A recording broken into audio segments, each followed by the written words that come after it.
大家好，我係凌峰，歡迎嚟到命運心理偵探社。點解我哋總係喺度重複相似嘅困境啊嘛？小婷傾過3段戀情嘅對象，總係喺熱戀之後變得冷漠控制。阿明換過4份工作，卻每次都遇到搶功勞嘅同事。呢啲似曾相識嘅困境背後，可能藏住我哋睇唔見嘅人生腳本。心理學家艾瑞克伯恩提出，人喺童年時期會根據同重要他人嘅互動，無意識咁寫低一套人生劇本。呢套劇本包含對自我嘅認知，如我唔值得被愛；對世界嘅預設，如人都係唔可信嘅，以及固定嘅行為模式。點解我哋難以擺脫？點解我哋老將熟悉誤認為安全，即使個痛苦嘅模式？一個喺批評中長大嘅孩子，可能成年後依然不斷重現被指責嘅關係。習慣討好嘅人會不自覺創造需要討好嘅情景。呢啲重複呢，並非偶然，而係我哋試圖用熟悉嘅方式呢，解決童年未完成嘅課題。好消息呢，係當我哋能夠覺察呢啲隱形腳本，就擁有咗改寫命運嘅可能。2. 心理解釋：原生家庭點樣寫低你嘅命運腳本？隱形嘅人生指令系統。人生腳本呢，就好似係一套深植潛意識嘅生存程式，喺我哋仲未具備辨識能力嘅時候呢，就已透過父母嘅一句說話、一個眼神或者家庭互動模式被寫入大腦。當孩子一再聽到你點樣咁笨嘅時候，呢個評價就會內化為我係唔夠好嘅自我認知。而唔准喊嘅教養方式呢，即可能寫入表達情緒係危險嘅行為指令。呢啲童年時期接受嘅家庭程式，會喺成年後自動運行，讓我哋唔自覺咁喺各種關係中重複相似嘅劇本。3種常見嘅負面程式來源。1. 情感荒漠型家庭。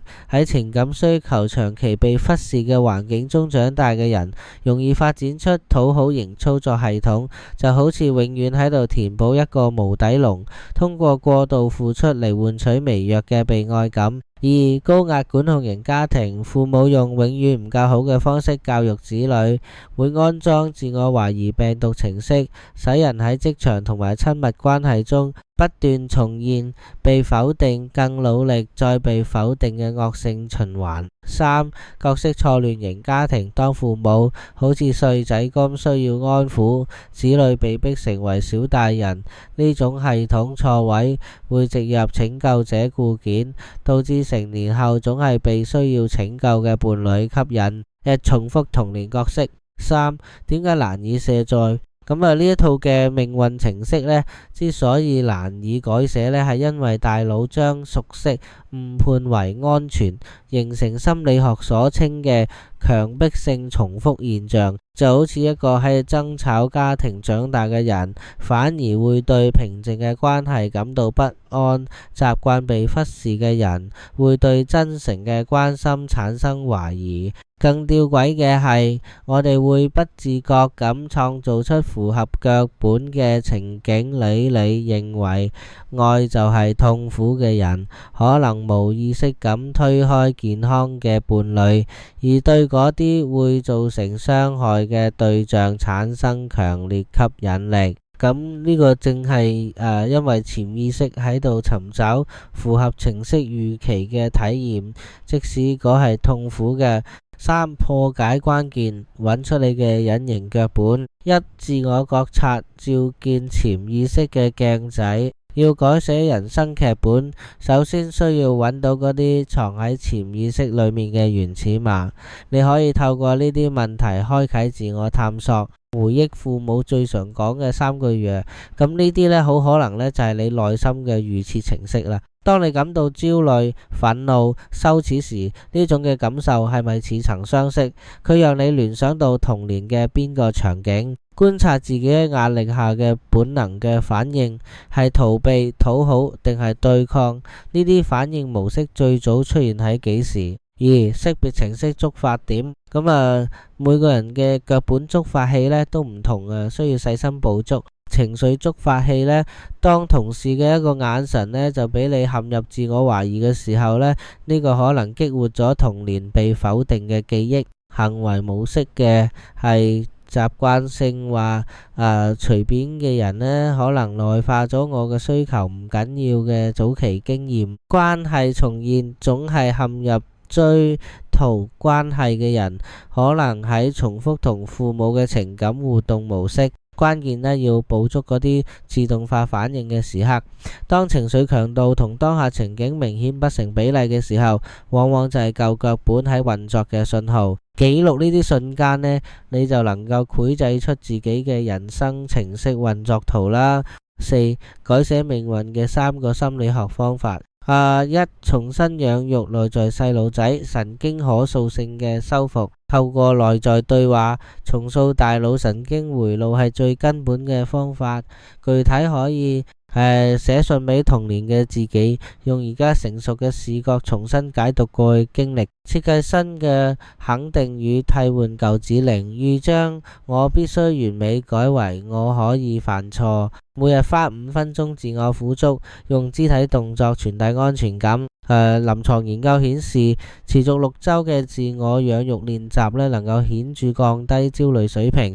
呢個係因為新嘅神經路徑開始涵蓋舊嘅創傷記憶。2. 行為實驗，創造新嘅程式體驗。個大腦需要具體經驗先至能夠建立新連接，可以嘗試呢，從小範圍開始，習慣討好嘅人先練習對服務人員話唔需要計反腳本行為總被壓榨嘅員工刻意喺星期5準時放工，儀式性切割，燒掉寫滿自我否定嘅日記，象徵舊模式終結。重點在於創造成功經驗，即使再微小，都能強化我可以唔一樣嘅新信念。3. 矯正性關係，人際神經生物學嘅作用。健康嘅關係呢，能夠重塑大腦，心理諮商提供安全嘅依戀體驗。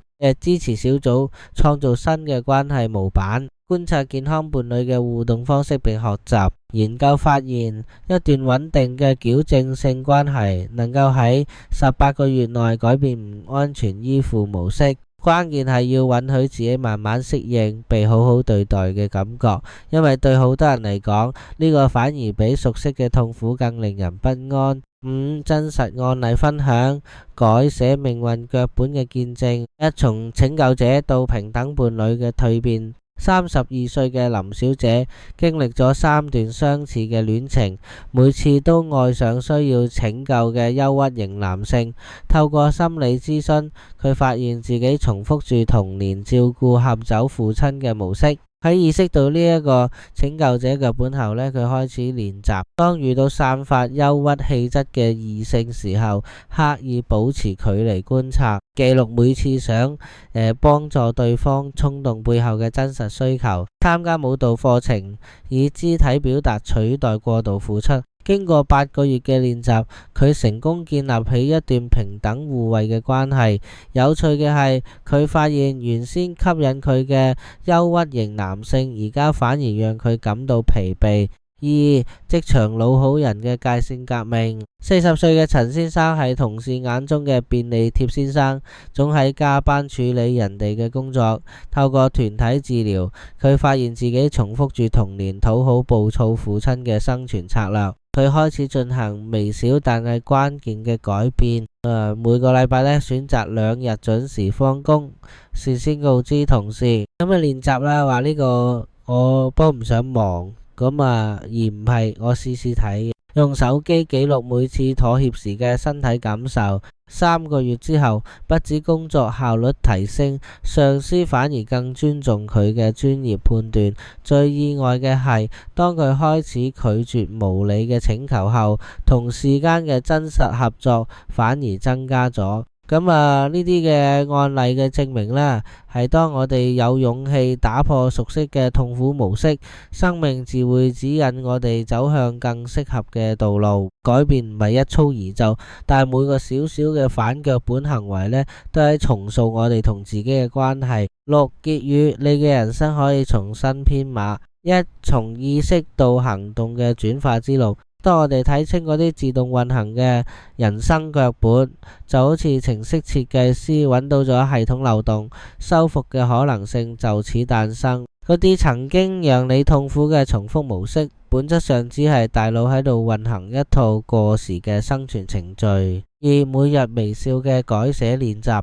真正嘅改變呢，發生喺日常生活嘅細微處。當習慣性自責嘅時候，暫停3秒自問：呢個係我真實嘅諗法，定係童年接收嘅錄音？記錄每日成功跳出腳本嘅片刻，即使只係拒絕一次無理請求。觀察情緒波動時嘅身體反應，呢個往往係舊程式啟動嘅信號。3. 持續進化嘅生命可能性。記住，每個自動化反應嘅背後都藏住改寫命運嘅機會，就好似升級電腦系統需要反覆安裝補丁，改變人生腳本亦都需要持續練習。今日嘅你已經比琴日多咗一份覺察，聽日嘅你將擁有更多選擇嘅自由。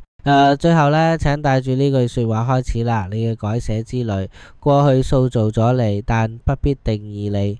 當覺察之光照射，嗰啲陰影處嘅腳本終將現形。而家你準備好成為自己人生嘅程式設計師啦嘛？